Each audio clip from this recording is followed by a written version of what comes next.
We had what I call our first house heartbreak.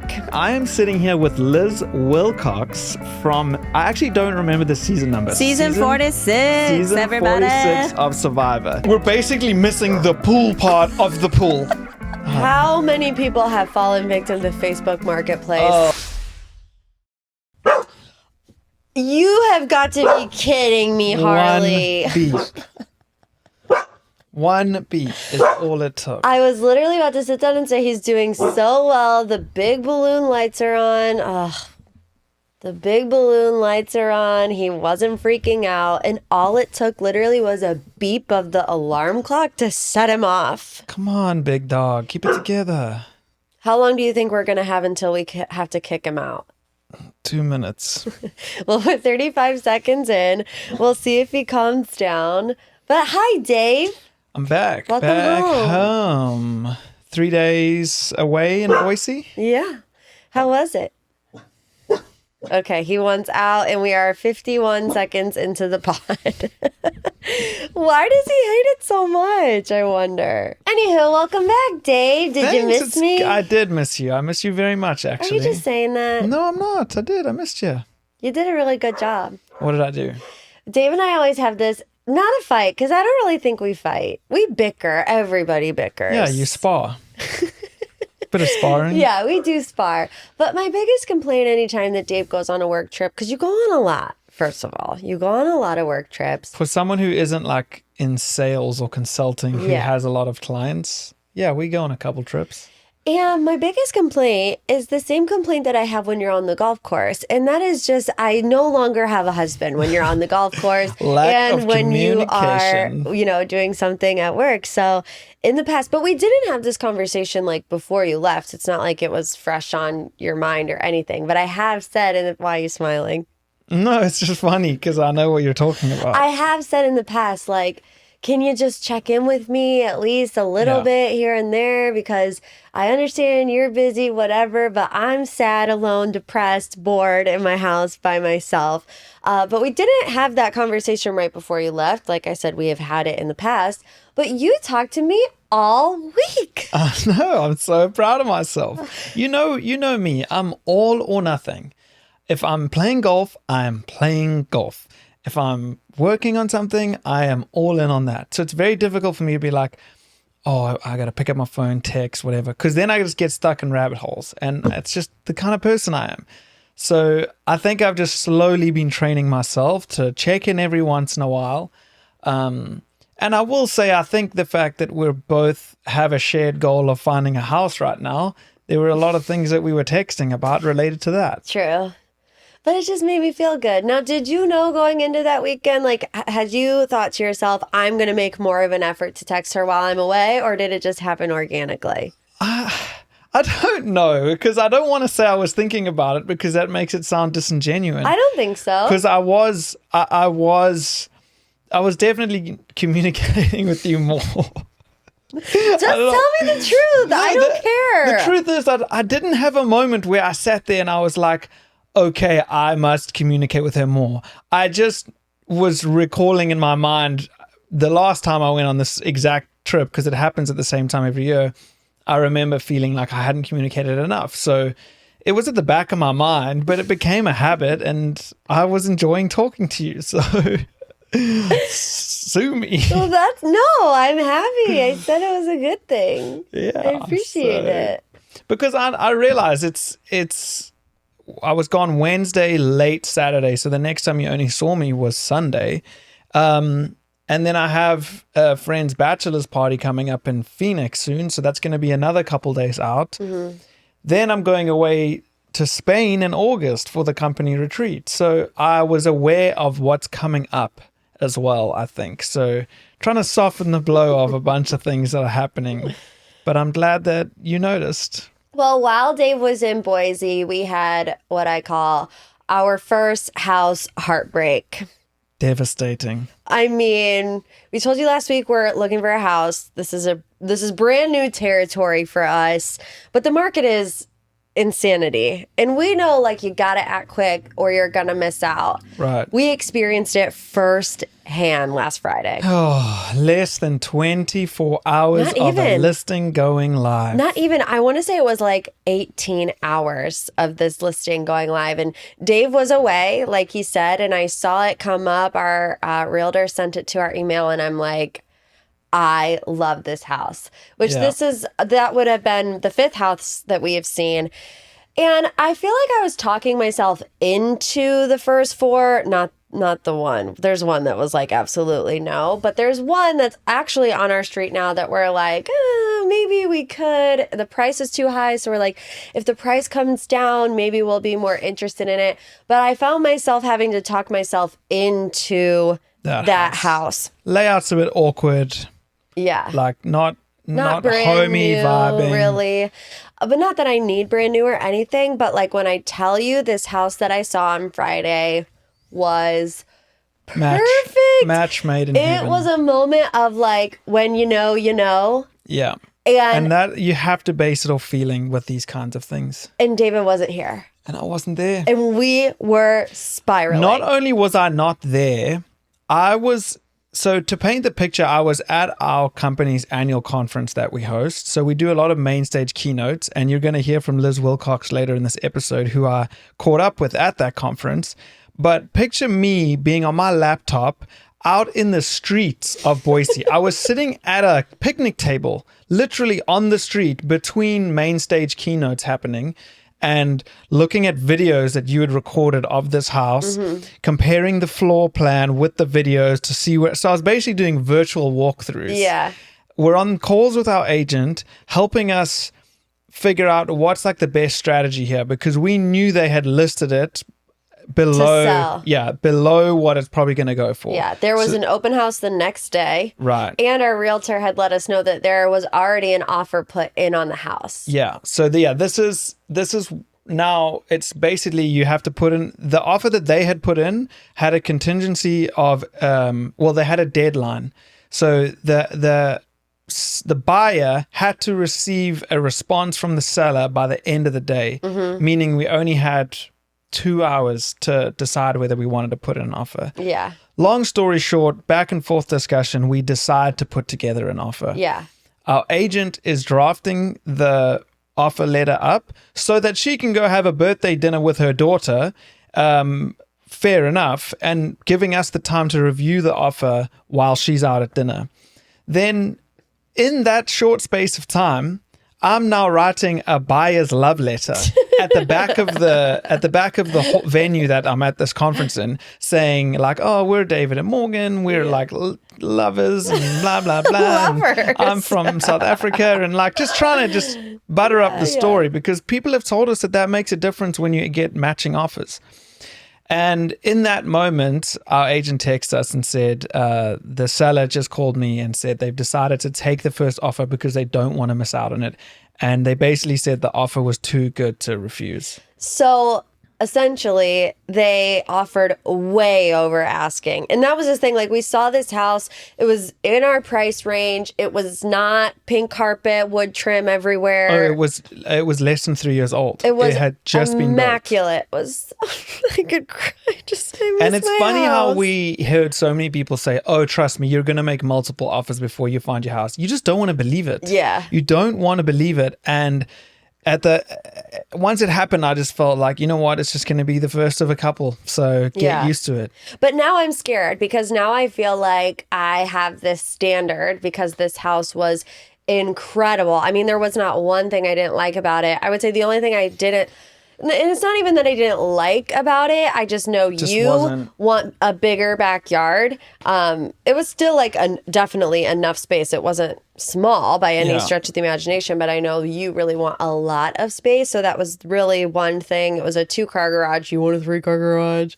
I don't necessarily want a 3-car garage. I just want a big enough 2-car garage because the one that house had, it almost looked like one of those ones where you comfortably fit one and then the rest of the space is used for storage. But our realtor made it seem like this offer, and this is just an assumption, but was like at least $70,000 more than the asking price. Yeah, Because even they were more. like, the buyer wants to cancel the open house tomorrow. Right. She's like, you automatically probably should offer over asking, because there's no way that they would cancel an open house in a brand new house unless this offer that they already have In a nice community. was really, really strong. And so I'm like, well, you don't want to offer like way over, but you also don't want to offer asking and miss out. And I'm just like, this is too much stress. Am I going to have to go through this 12 times before I buy a house? Right. And a bit of home buying 101 here. I have done a lot of research and I had never heard of an escalation clause before. Right. So basically you can make an offer, and within that offer you can say, I'm willing to go up to this much if that means beating another offer. So that sort of is your safety net for offering way above the previous offer. Yeah. But they're legally, they can't just take that amount unless someone else has offered close to it. So escalation clause. New thing we learned for the next one. It's so annoying though, because, looking back, I almost feel like we got duped, Why? because the house was brand new. It was picture perfect. And it was so well priced Yeah. that wasn't the real price of the house. No, I sure. feel like they knew that they were going to get $100,000 over asking because they wanted somebody to buy it immediately. And Yeah. I'm like, well, had I known that this would have been the strategy, because we're talking to our realtor, we're like, okay, we'll offer this. This is our escalation clause. And I'm starting to feel like, okay, well, our escalation clause is starting to creep up on our out of budget range. Right. So if that's the case, why did I even come here? Right, exactly. It is kind of scary, and the different strategies you start to notice. And I've heard stories of people losing out on offers because the offer that they lost to was $100,000 more. So It's insane. it's happening. We're out here. Learning. House heartbreak. Number one. How many will there be? How many offers do you think that we'll end up putting in on houses and not get? I'm going to put my money on our third one will be our successful one.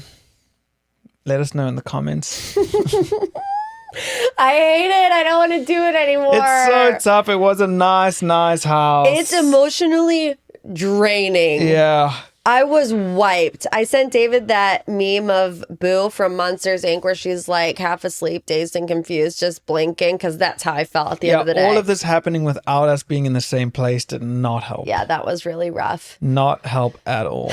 But Did you cry? No, I didn't cry. I did. I just did. You actually cried. I shed like one little baby tear. Wow, I didn't know that. I was sad. I loved it. And I just feel like I won't love another house. But I have to take my own advice, because I did tell you this last week that there will be more. There will be more. And even though I want to live on a farm in somewhere, there will be more. Okay, well, in the midst of all this house hunting, heartbreak, like you said, you were in Boise and our worlds collided because you were able to meet a Survivor contestant on a season that you watched, on a season that we all, if you've watched Survivor within the past 5 years, you know. Season 46, Liz Wilcox. I'm pissed. So David, explain why you met up with Liz Wilcox from Survivor. So I work at Kit, which is an email marketing platform for creators. We help people, I guess, harness not only their social media audiences, but just connect more with their audiences through email. And Liz Wilcox has been a Kit customer for like 10 years, or since 2016, she told me. We host a conference in Boise every year because that's where the founder is from and where the company was started. And she was a keynote speaker. We hired her to speak on our main stage because she has a very successful email marketing coaching business. And when she was on Survivor, she did tell people that she was in email marketing. And I remember that day I told you, I actually explained this in the interview with Liz, so I might just let that play out. But long story short is I introduced myself when I was there, told her about our podcast, and I said, I'd love to chat to you about it if you have time. One of the benefits of being a Kit customer is that you get to use our studio spaces. We have studios in Boise. We just opened one in Chicago, and we're about to open one in New York City. So we were in the studio in Boise the next day, And I said to her, hey, let's just chat about this for 15 minutes. And she was so nice, so down to earth, so open to chatting about it. And we got a couple exclusives, I want to say. Okay, Dave. So you're going to rate my interview skills. You've been in the radio industry for a decade, so you can give me some pointers. But we had a really nice conversation, and we're going to play that for you now. I am sitting here with Liz Wilcox from, I actually don't remember the season number. Season 46, season everybody. 46 of Survivor. So quick, backstory on how we are sitting together right now. Morgan, my wife, is obviously a massive Survivor fan. She got me into Survivor. We were watching season 46, and you introduced yourself to other cast members as being in email marketing. And I turned to her and I said, I wonder if she's a kit customer. Just what are the chances? What are the odds? What are the odds? Next day in Slack, there's a Survivor channel where at work we all talk about the season that's happening. And Francis, our product marketing manager, says, Liz is a customer. That's so cool. That is our worlds kind of colliding and coming together. So we're in Kit Studios now after the Kit conference, Craft and Commerce. So I thought I would grab a few minutes with Liz. Thank you so much for the time. First things first, really, is what are your thoughts on your season cast members in season 50? Q, Charlie, Tiff. Tiff, yes. Tiff is my winner pick. Y'all don't sleep on her. I'm so excited. I figured it was definite. I mean, we left the island knowing that Q was going to come back. Right. And that was one of the reasons I kept wanting to vote him out. I'm like, why are we giving this guy every episode?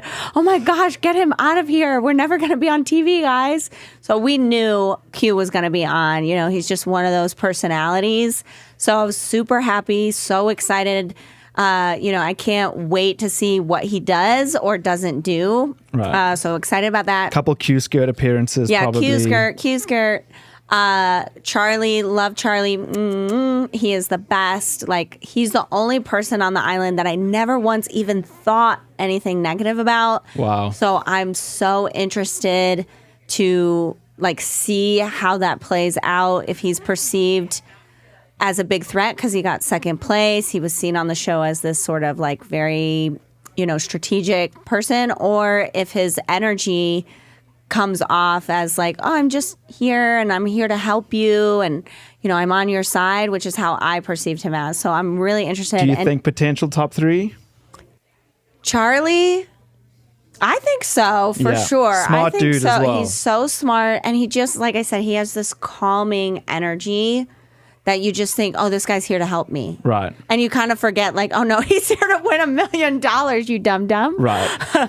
And then Tiff, I love Tiff. She's so funny. She's so engaging. But what I love about her and why I think people should watch out is she's real and she's coming for you. Yeah. And so I can't wait to see what she does. Under the radar on season 46. Yeah, I Tiffany. think so. And then really for us, I think in our season, it was she became above the radar, so to speak, because Q told everyone she had an idol. Right. And for me, I was like, okay, well, whatever. But if everyone's afraid of it, we'll get rid of it. We'll vote her out.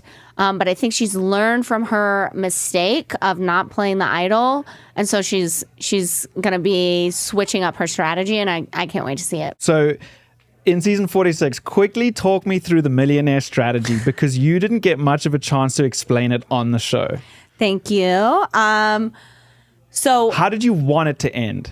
I wanted it to end with me at the end and me telling everyone, you remember how I told you I support 3 households. You remember how I told you I came from nothing. You remember how I told you, I employ my sister full time. Remember how I told you, my husband, I call him, he was my husband, now he's not, doesn't, really needs my help. All of that is true. But remember how I told you I'm a millionaire? That's not true. I do all this on, X amount salary, and it's really every single month feels stressful, feels like, okay, I got to do this over again. How am I going to do it over again? And so I purposely put people that were on my original tribe, my NAMI tribe, on the jury. So they would say, you know what, there were little clues to that. And you know what, Liz, I did, see the person in you, see the humanity in you. I did get really close to you. Right. And, I will vote for you. And also, I felt like I had made really, really good connections so that when I revealed it, people would be like, you know what, that is so out of the box, and Liz is so out of the box. Catch people off guard. Right. I can't help but also believe her because she is such a creative thinker. I was constantly trying to get people to think about the game differently, that they would believe me, like, oh yeah, that makes sense that she's not a millionaire. Of course she would say that. And I had to play the game a lot differently because I was allergic to everything. So I couldn't just be a challenge beast. Got to be tough out there. Oh, so tough, right? And so some of that strategy of, not let's drag Liz to the end, but let's bring her closer to the end because she probably doesn't have a chance. Yeah. Because she's a millionaire.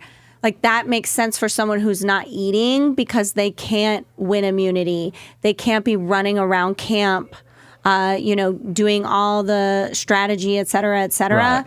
And so I knew I would deteriorate out there. So I was like, how can I get people to latch on to me and think, oh, she's in my pocket? And, what's that, pocket sand? Like, I might be in your pocket, but I'm about to throw sand in your face and win. Yeah. You mentioned to me just now about how you were actually using your leadership skills. Yeah. So something, even in my audition process, I have a master's degree in leadership, and Jeff was like, well, what does leadership mean to you? And I said, leadership is you carve the path to the end, then you come all the way back, you get behind your people, and you push them towards the finish line. And so that, for me, in my strategy, it was like, okay, well, I see my path to the end. Let me figure out my path to the end.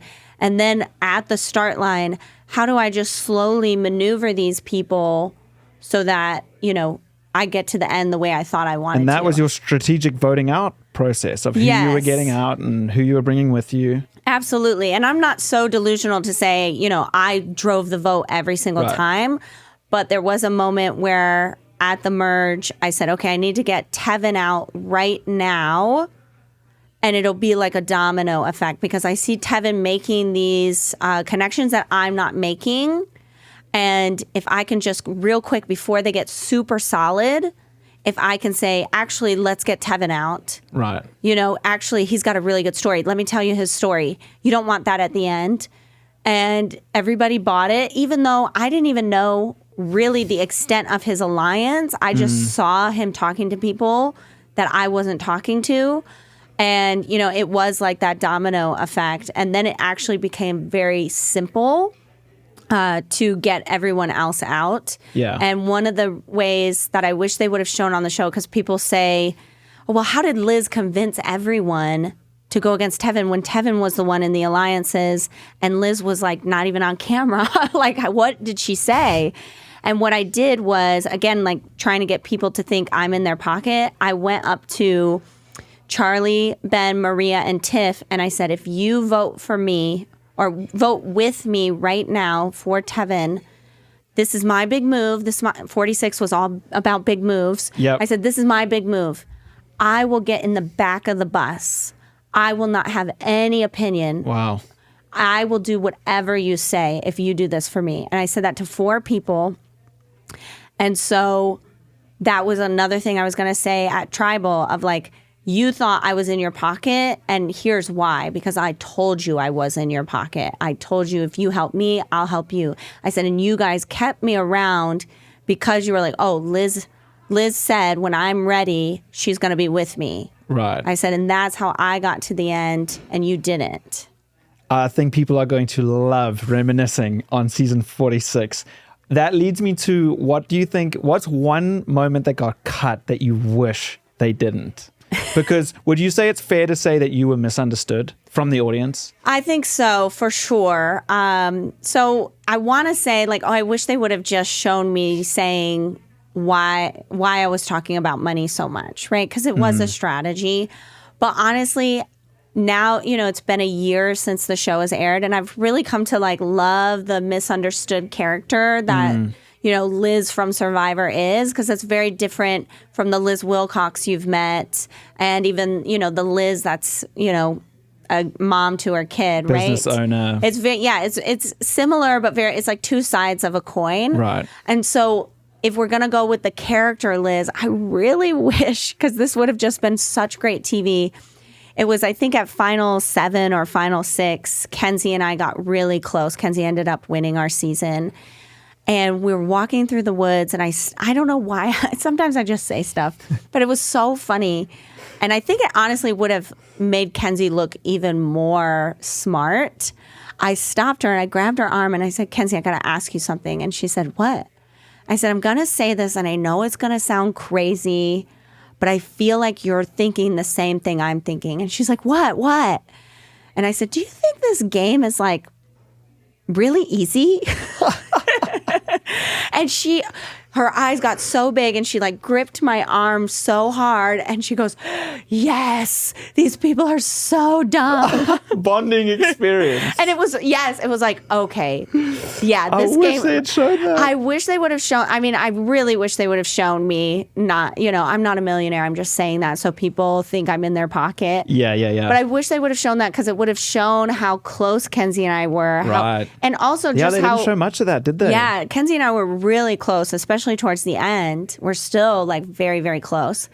And it would have also shown that she makes people feel so comfortable. Like, I wouldn't have said that to anyone. Like, why would I say that? You know, like, this is Survivor. And I had the biggest meltdown on reality TV in 2024, right? Like, what? Yeah, we're gonna Liz, get to why that. do you think this is easy? Yeah. And I think it would have just been even more like ironic hilarity, when I did lose against her. It's just funny. Yeah, I that just would have been wish such people an would have awesome seen moment to it. see. Talking Yeah. about the meltdown you mentioned, I just looked this up, but do you know that the I'm pissed GIF has 928,000 views on Giphy? I love that. Let's get it to 1 million, guys. Yeah, we're so can we close. get it to 1 million by the end of the day? Put it in the comments on Instagram. Yeah. So you did apply for season 50, but not in the way that people think. Can you quickly share that story? Oh my gosh, that's so funny. Yeah, so I had this crazy idea because I didn't want to be on season 50. I'm still recovering physically from it. Takes 4 seasons. Yeah, it was nuts. a lot. It was a lot. But I thought, if they do an Applebee's reward, wouldn't that be so funny if I came out serving the bourbon burgers, and still not being able to eat them? Like, I would pay to see that. Right, because season 50 is all about like a celebration of 50 seasons of And Survivor. it would be an ode to your season. It would be... Yeah, and it would be an ode to all the rewards Right. and how much joy or pain that they bring people. Yeah. So I sent in like a 90-second, hi, my name's Liz Wilcox. I was on season 46.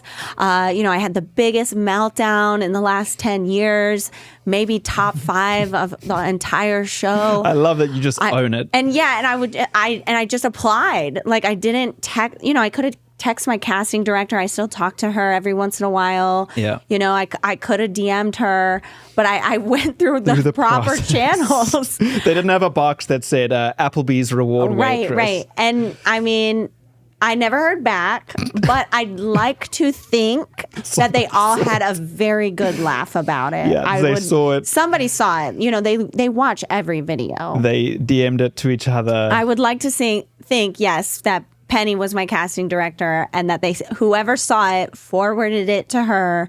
And she was like, that's Liz all day. Just thinking outside the box. Yeah, that is so awesome. I would have paid to see that. So we are at the Kit Creator Conference. I want to give you an opportunity just to share where people can find you and learn more about your business.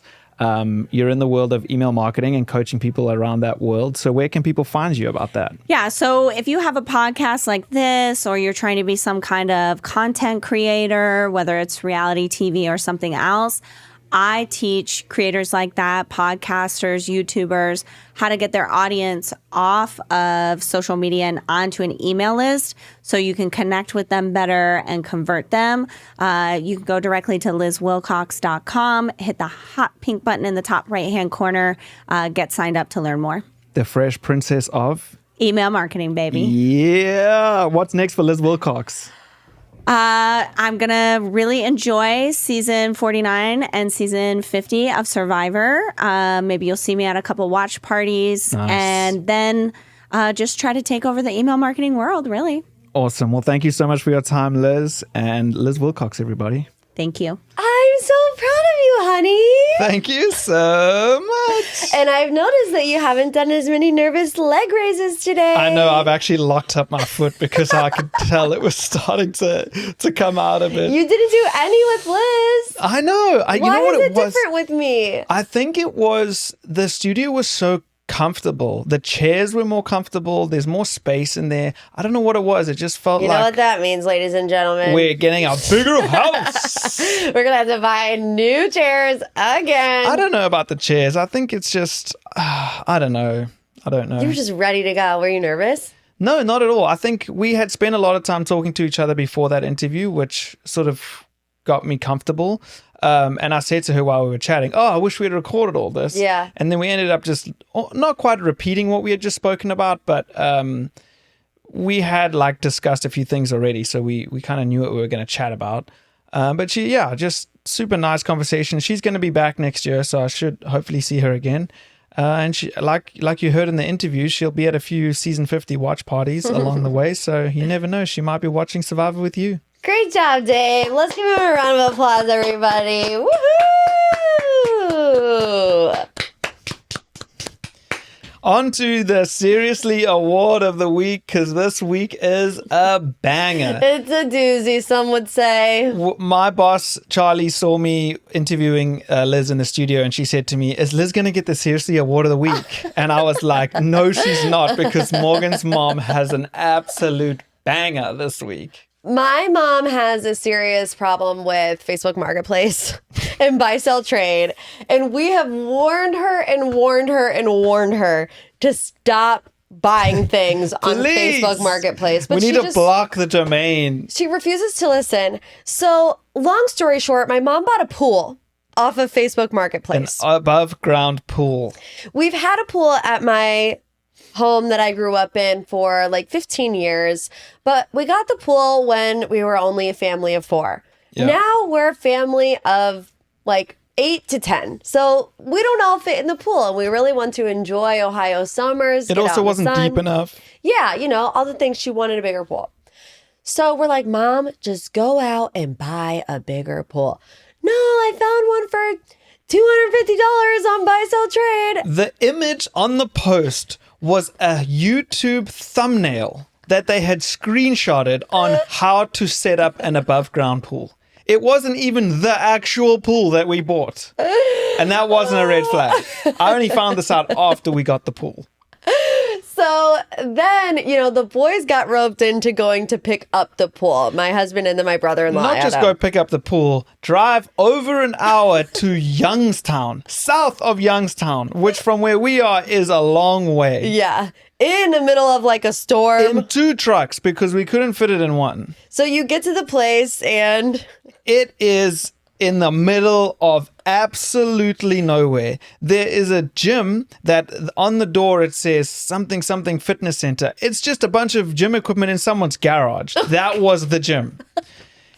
And hey, don't knock their hustle. Look, they were nice people and not bashing them, but the pool was just kind of rolled up into a pile on the ground, and Were there pigs running around? Your mom says somebody said that the pigs got out while we were there, but I don't remember that happening. Oh gosh. We loaded all up. Meanwhile, my dad is on one. Yeah, give each other a couple side eyes. He is like, this is never going to work. I don't know what your mom is thinking. Mom's in the family group chat raving, no, it's such a steal. It's going to be so the great. lady's so nice. The lady was really nice.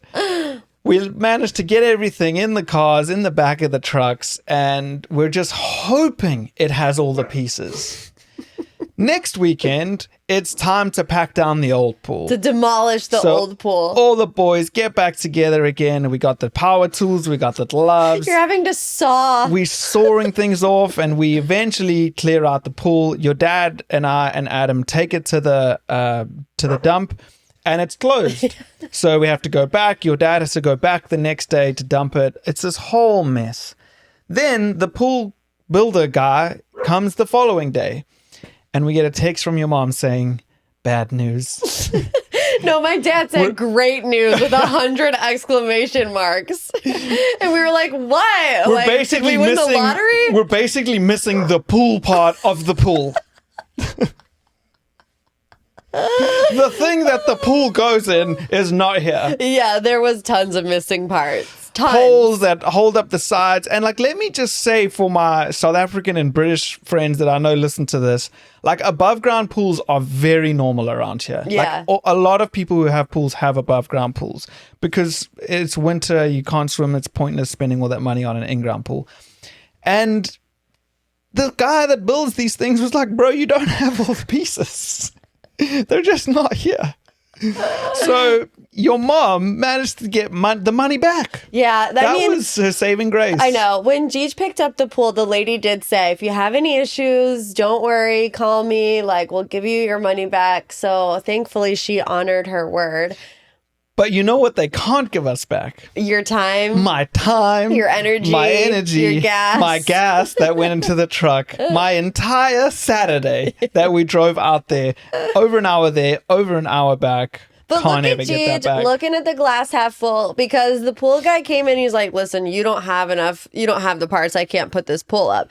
But the guy is also like, I have a pool business or whatever. And he's like, Yeah. I'll sell you a brand new one for the same price. And I'm like, Mom, please just like make sure that it's legit first before you Just buy it, please. Take the deal. So apparently we're getting a brand new pool, or they're getting a brand new pool. She's like, we ended up blessed. I'm like, oh my gosh, Mom.